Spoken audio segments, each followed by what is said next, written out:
Hello everyone, this is Erik, the Asian movie enthusiast, and this is my review of Birds Without Names, a Japanese film from 2017.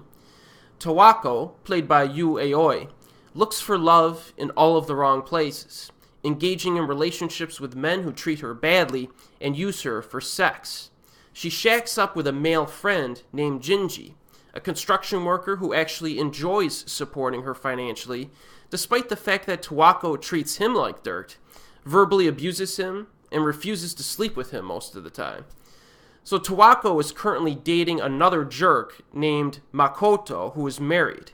But she also has never quite gotten over one of her prior boyfriends, a man named Shunichi, who broke up with her 8 years ago. Now she eventually finds out that Shunichi disappeared without a trace, and that's when things become a bit mysterious.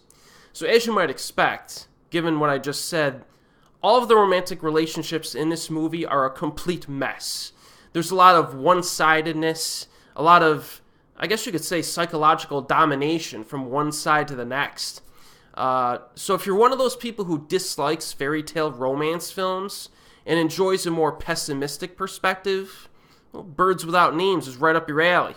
This film portrays romance in a pretty realistic and unflattering light, I would say. Yu Aoi is fantastic in the lead role here.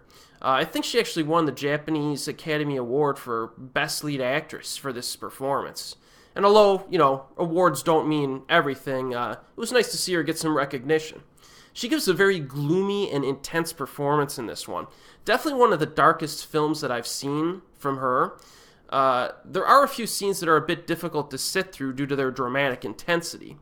Actually, right from the opening scene, you can tell that this character is rather miserable because she viciously criticizes a customer service representative on the phone who works for like a wristwatch company.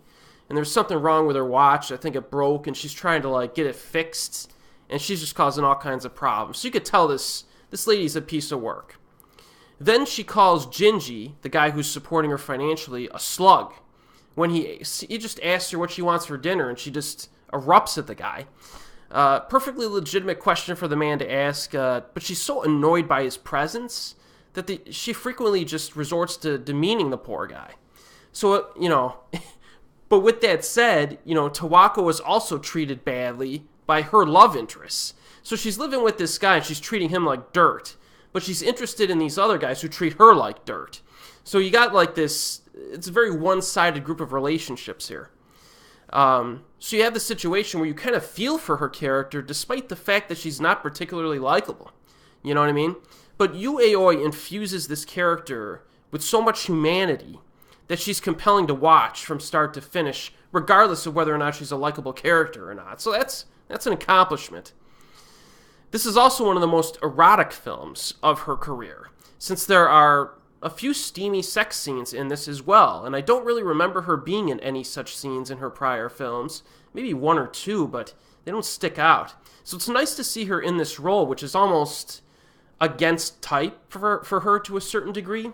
But to be honest, Yu Aoi has always been a fantastic actress. It's just that she's been strangely relegated to supporting roles for much of her career.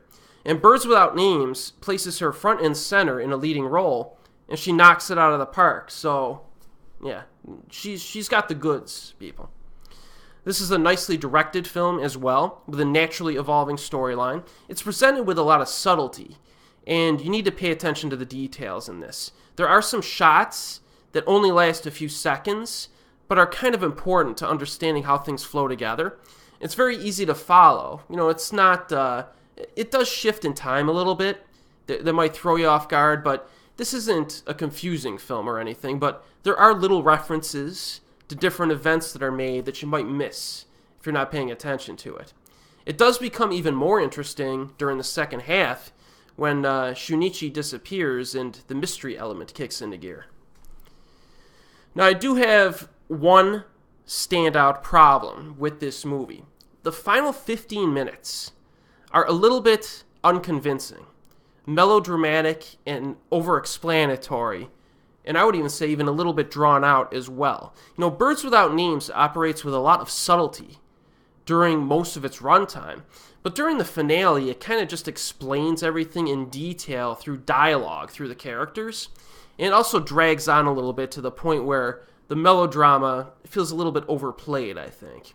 It is an effective ending overall, but I think that it should have been executed with the quiet intensity that was more consistent with the rest of the film. You know, not a huge problem, but it is a bit of a problem in my eyes. But overall, I would say Birds Without Names is another high-quality Japanese drama from recent years that is definitely worth watching, you know, if you want to keep up with the industry. It's currently available on Amazon streaming in the United States with English subtitles. And as always, we'll see you next time.